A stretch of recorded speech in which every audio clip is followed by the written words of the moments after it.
नमस्कार, स्वागत है आप सभी लोगों का लोकगीत किरण में। और आज मैं आपके लिए एक और नया सोहर गीत लेकर आई हूँ, जिसमें जच्चा रानी अपने पति को समझाते हुए कुछ कह रही हैं। आइए सुनते हैं वो क्या कह रही हैं। और अगर आपको ये गीत अच्छा लगे तो इसे लाइक करें, मेरे चैनल को सब्सक्राइब करें और हमारे साथ गाते रहें, गुनगुनाते रहें, खुश रहें।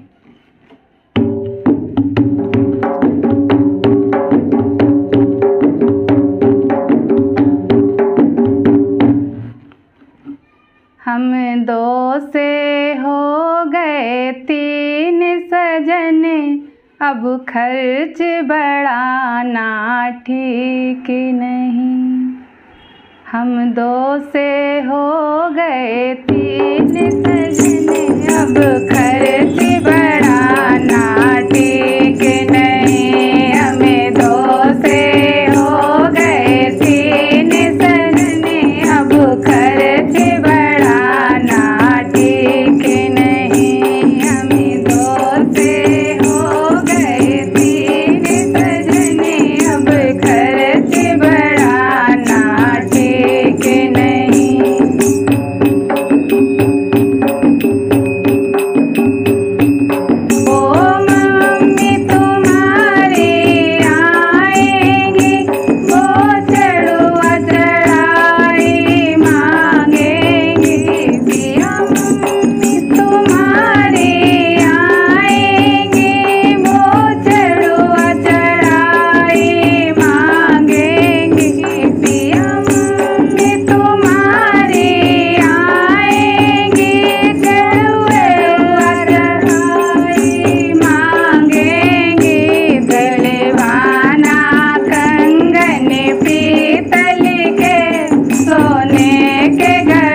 गुत है।